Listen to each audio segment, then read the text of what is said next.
Thanks for tuning in at Brackies. Hello everyone and welcome to video number 10 on making a multiplayer FPS in Unity. In today's video we're gonna have a look at creating 3 different things. So first up we'll be disabling the graphics for our local player so that they won't go in front of the camera and be annoying. So that's kind of an important fix to make. Second, we are going to be adding our first player GUI element, which is going to be a crosshair.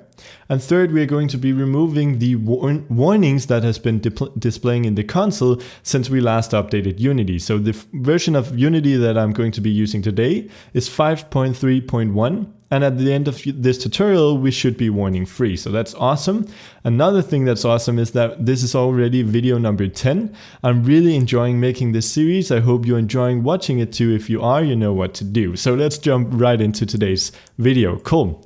So you can see here that I've already opened up Unity 5.3.1 and pretty much everything is as we left it last. And you can see that we have these annoying console warnings. So just don't bother to look at them right now.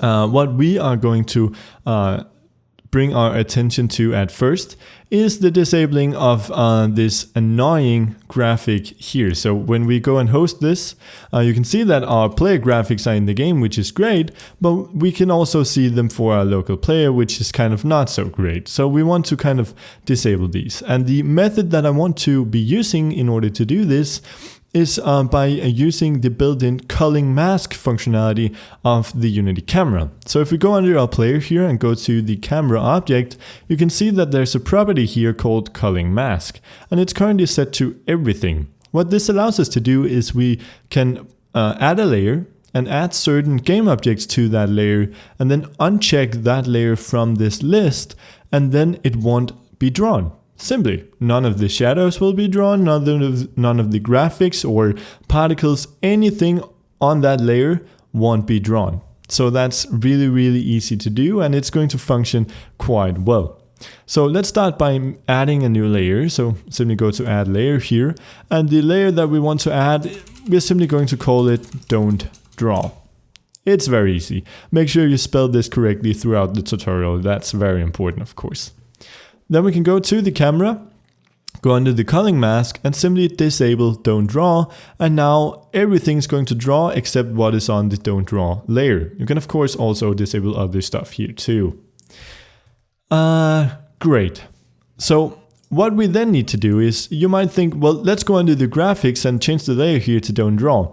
No, because then when we spawn in the player for all of the different clients that are connected, none of the graphics are going to draw because it's going to spawn with the don't draw layer associated to it. So what we're going to do instead is we're going to set this through script only if we are the local player. And a pretty relevant place to do that would be in the player setup script. So let's double click that to open it up in Visual Studio, and we'll just add a few lines of codes to this. I'll show you a pretty nifty way to do it. Then we add a serialized field here, and this is going to be a string, and that's of course going to store the name of our layer. You could just hard code this in, but I'm going to stick to the convention that we've made here, where we have the layer names available in the inspector. So this is going to be the don't draw layer name, and that's simply going to default to don't draw. There we go.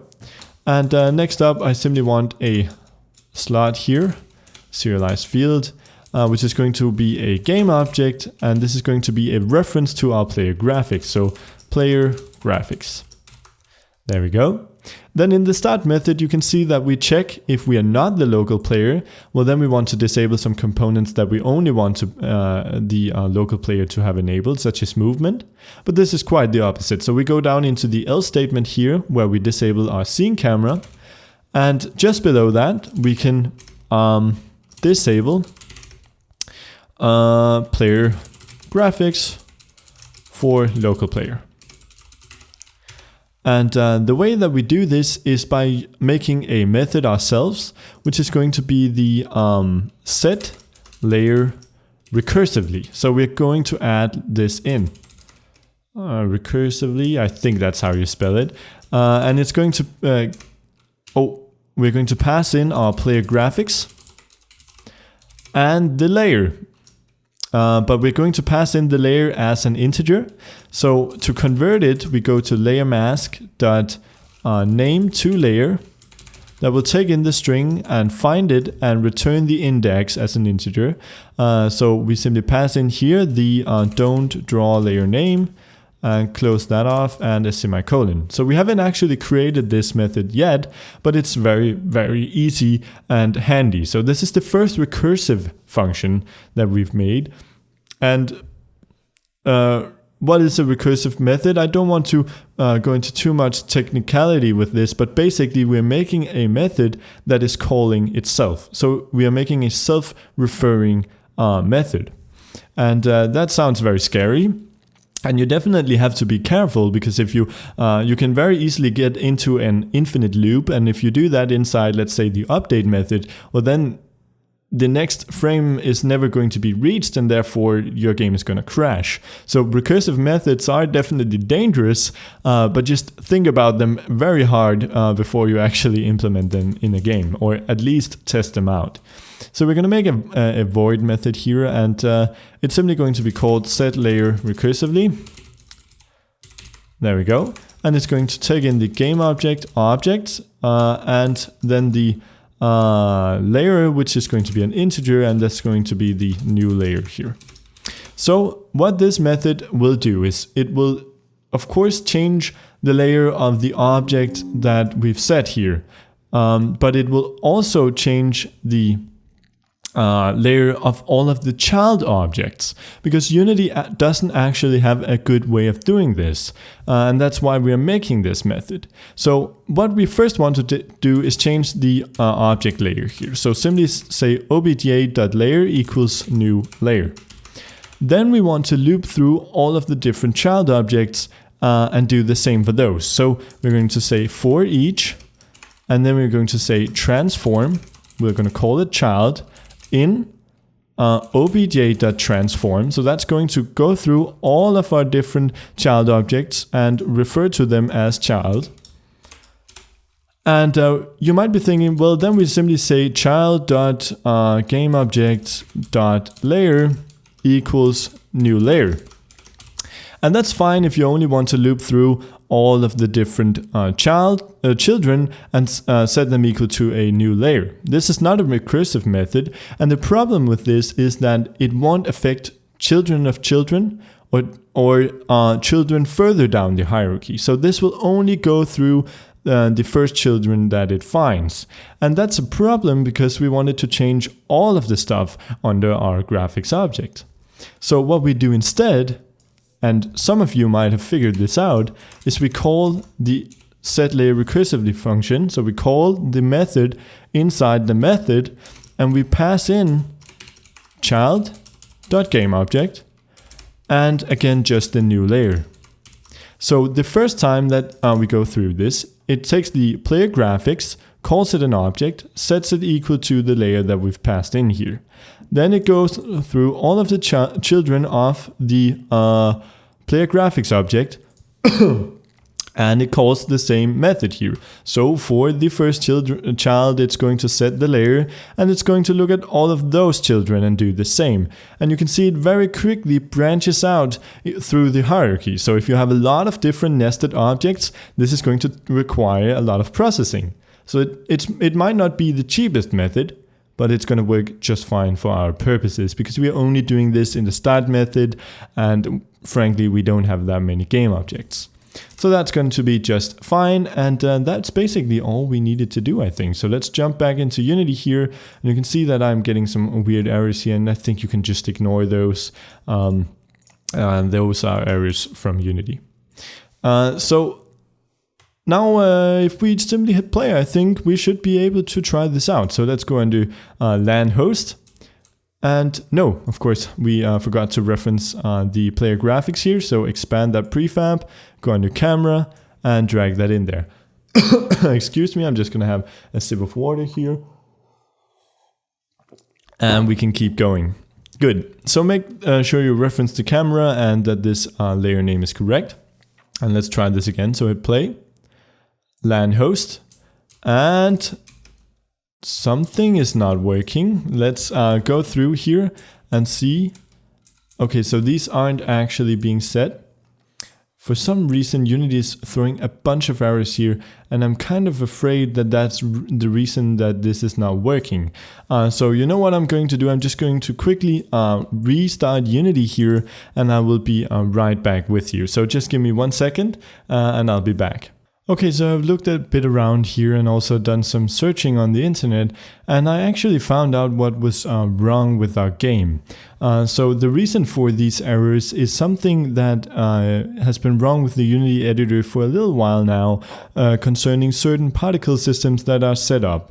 And the behavior is really weird and only happens on some systems, and I'm definitely going to write out a bug report. But it's not something that actually breaks the game, so I think we're just going to be continuing here. The reason why the other stuff wasn't working is because I forgot that it's not the camera that we need to drag in here, it's the graphics object. There we go, so now it works. The last thing that I decided to do here was that I was messing around with ways to get these warnings to disappear, and I found out that it of course was the particle systems under the thrusters that were causing the problem. And then I had a look at this model once again, and I actually decided that I like it better without the thrusters.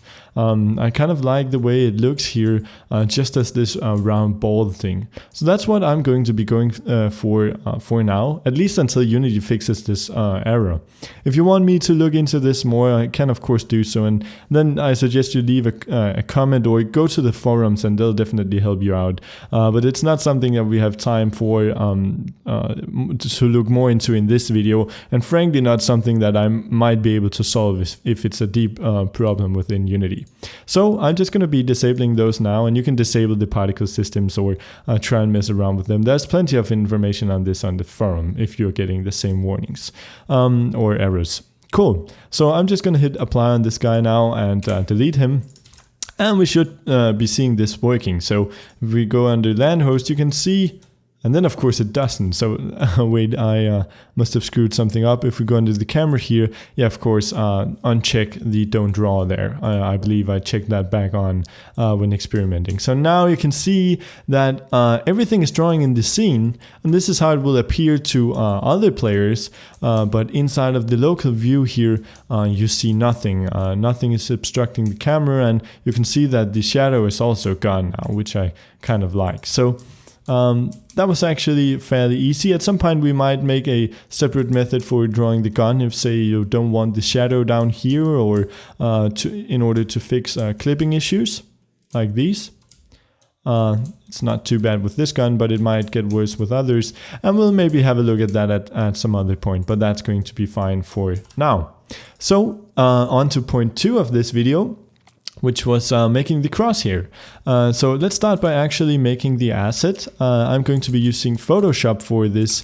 I'm going to, of course, include it in both the GitHub project, which you can download, and in the assets pack, which you will find on the Brackeys website under this project, of course. And you can also find your own on the internet. It's very easy to make this kind of stuff or find it. There's lots of royalty-free crosshairs on the internet. So I'm just going to call this crosshair, and there are a bunch of ways to design a crosshair.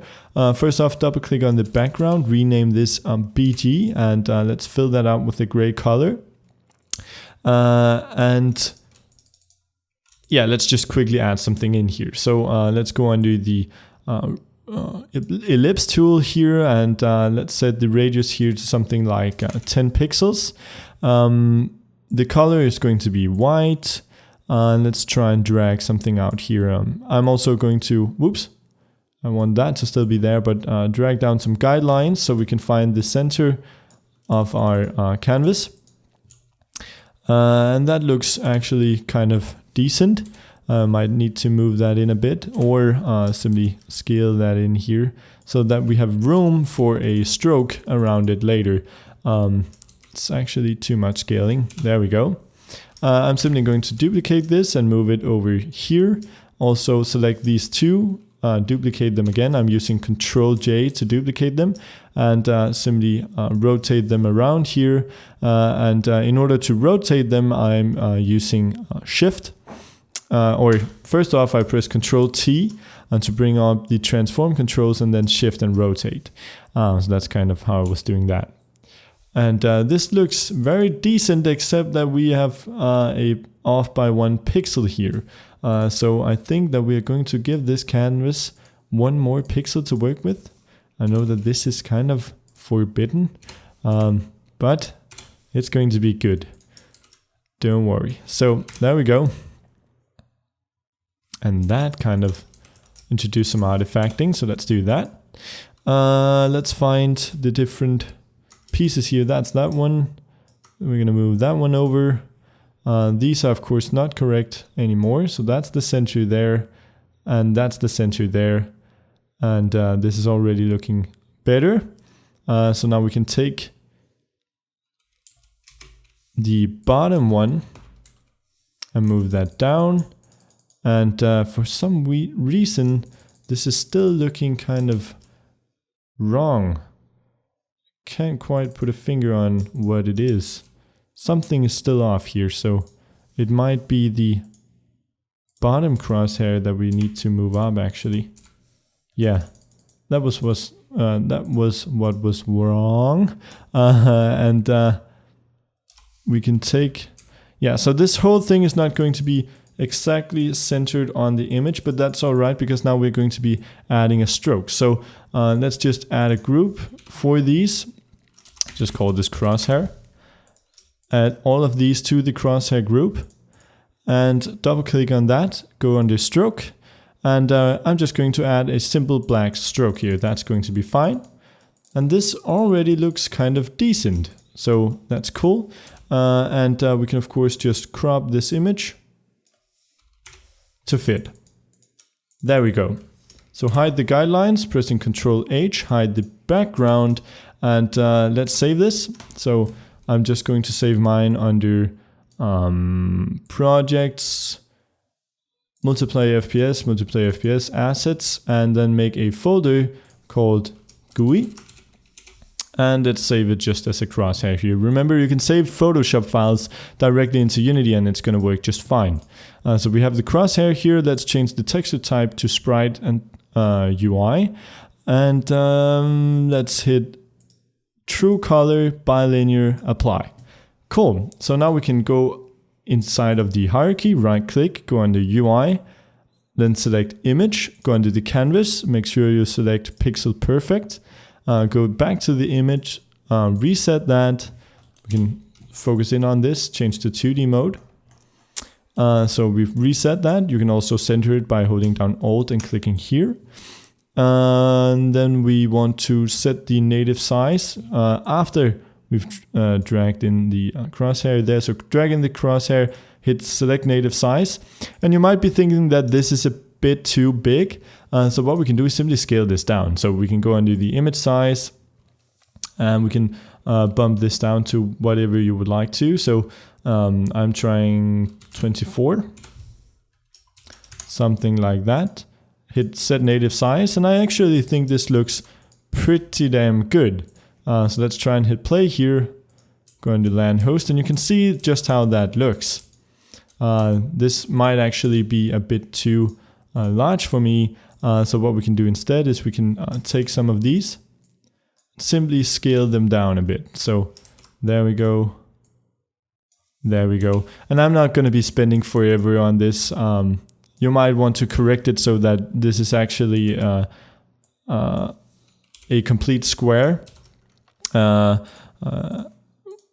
with equal sides and all that. It's not something that I'm too worried about right now, at least. I think this is going to be fine. And you can see this one for some reason looks a bit off compared to the others. So this is the kind of stuff that you should definitely sit down and get working when you make this. So, okay, so I'm actually kind of satisfied with this. We could try just point filtering. It doesn't make a huge difference, so I'm just going to stick with bilinear for now. Good, so let's rename this to Crosshair. And the canvas here to player UI. And what we can do is we can add a small few lines to the setup script that will spawn this in once the player spawns, and again remove it once he disconnects. So let's go under our player setup script, double click that, open it up in Visual Studio once again. And this is very easy.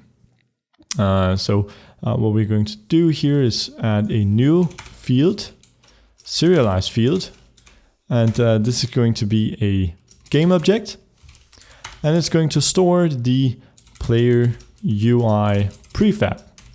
Then we're going to have a private game object, which is going to be the player UI instance. There we go. Then in the start method, if we are the local player, down here after we disable the player graphics, well then we want to create player UI. We do that by simply instantiating it, so instantiate, and we want to instantiate the player UI prefab. There we go, and it's just going to be 0, 0, 0 position and scale and all that. Or scale is going to be vector 3.1 of course. And then we can set the player UI instance equal to that instantiation. So that's going to work just fine. And if we want, we can also say that player UI.instance.name should be equal to player UI prefab.name. That way we get rid of the clone part. That's not something that looks very pretty in the hierarchy.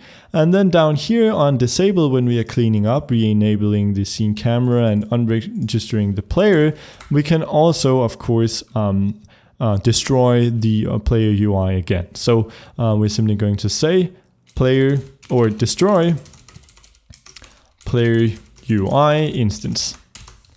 Bam! And that's all we need to do. So let's try and hit play here. We are not going to be seeing, oops. We are not going to be seeing any crosshair when we begin because we need to remove this. I always skip a few steps apparently. So I'm just going to remove the clear and play there. So let's make a prefab out of this. Do we have a prefabs folder? We do not yet. And delete it. Then we're going to go into the player.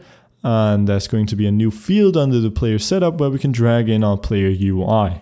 Now we hit play and there's no crosshair. We join a game and there it is. It's that easy. And when we hit stop again, the crosshair disappears. So that's kind of dynamic and nice. And we're just going to stick with that. We can drag this player UI under the GUI folder. For now, we might have it in a prefabs folder. Actually, I want to create a prefabs folder. I think that's a better idea. So let's just do that right there. Gonna GUI, get that back in there and that into the prefabs folder. That's much nicer. Stay organized. Cool. So now that we have all this functionality working, all we need to do is clear up the console. Well, right now the console isn't exactly appearing. So let's just quickly, and this is a bit of a hacky way of doing things, create an error here, remove that error, let Unity recompile things, and there we go. The console warnings are back. So the first ones that you can see here are the ones that we have actually caused. And that's onto the player controller. And that's because it used to use this kind of stupid thing called the join drive mode. Well, this can actually just be deleted now. So we are just going to completely remove that. And also down here, remove that mode. Hit save and boom, all of those warnings disappear. Next up, we actually have some warnings for the standard assets, which for some reason aren't appearing right now. I can go ahead and just quickly restart the project here. If some of you know a nicer way to get the warnings to appear, I know you can re-import everything, but that takes a while. I just like restarting the project. If that actually would cause them, okay, for some reason they aren't displaying at the moment. That might be because of some recent update. But anyways, some of these are actually also causing errors, and I remember, or warnings, I remember which one of them it is. So the event system checker, that's something that I want to get rid of. Let's just reload that and close that. There we go. Oh, here they are. Okay, so here we can see all of them. So we have the touch input. Okay, so this is under scripts, mobile, that's cross-platform. We have a bunch under the utility here. So we have the forced reset. Let's just find that. Forced reset there. I'm just going to delete them. I'm simply deleting these files because we aren't actually using them. Then we have the timed object activator. That's this one, not the destructor. We also have, if we go into the console, we also have the particle system destroyer. There we go. Of course, if you're using these, you should go in there and clean up the code. But since we aren't, or I am not using these, I'm simply going to delete them because they're just using space anyways. You can always re-import these, and therefore I just want them out of my project. It was annoying enough to have them there when they weren't causing errors. Then we can go under our standard assets particle systems scripts, and we should find the water hose particle script. Let's delete that. And finally, if we go under cross-platform scripts and then find the mobile control rig, and let's delete that too. So now we have a working project. We have a project where we can see our own player model, which is great. We don't get any warnings, and we have introduced the first player UI element. So that was basically all I had to show for this tutorial. I hope you liked it, and I'll see you in the next one.